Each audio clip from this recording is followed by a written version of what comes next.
Hey guys, I just wanted to upload my review of the long anticipated series premiere of Legends of Tomorrow. I actually read some reviews and actually went into this with some lower tempered expectations just because I was, I can be a little bit impatient, and I just wanted to, get an idea of what I was getting into, so I just wouldn't, set my expectations too high and then be disappointed by it. It was better than some of the reviews made them out to be, in my opinion. I, I mean, the beginning of the series, it just kind of, it was a little bit jarring but necessary. How we just went through some kind of like clunky ex- exposition about what the stakes were, what the story was, and also the fact that they didn't spend as much time. I guess when I heard about they were going to go into exposition, I thought they spent more time with the backstories of like different team members, just because, or make references to different team members. Spent a lot of time doing that, because assuming that to accommodate people who weren't watching the Flash or Arrow. They didn't do that too much. I mean, they did that a little bit with Hawkman and Hawkgirl, and the backstory about how they're connected to Vandal Savage, and they also mentioned, like, a little twist, the professor that they met up with from or who was referenced in the crossover, was actually the son of Hawkgirl and Hawkman during one of their past lives, when they were a couple during around World War I, who was apparently, of course, murdered by Vandal Savage.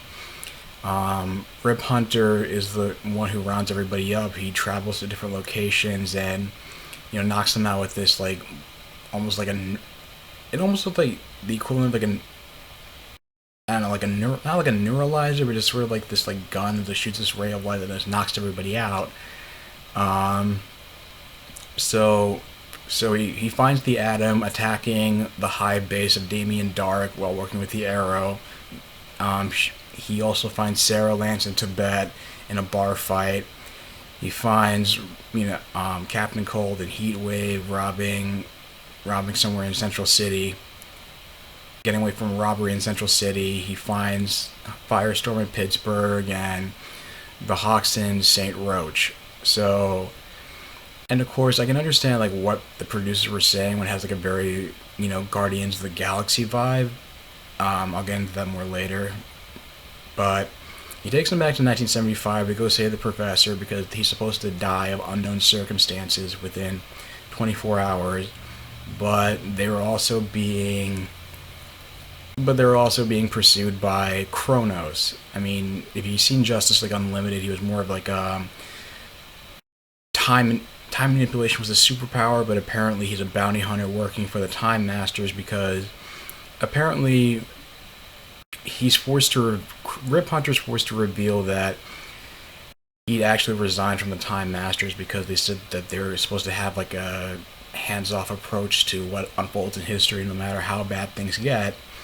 But of course, Rip Hunter, he went against Time Masters code, or what they're supposed to do, which is supposed to have a family and or settle down and not have any attachments, just out of fear of interfering with the timeline.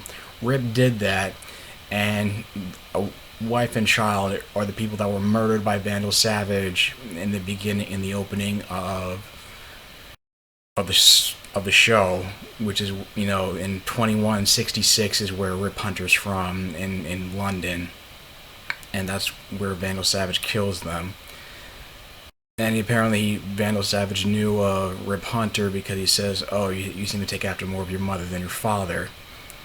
And apparently some long history that both characters have that I guess they'll go into later. And he also lies to and he originally tells them they're gonna be legends, and the entire crew, they're gonna be legends in the future. But it turns out that was just another lie to get them to help in his crusade.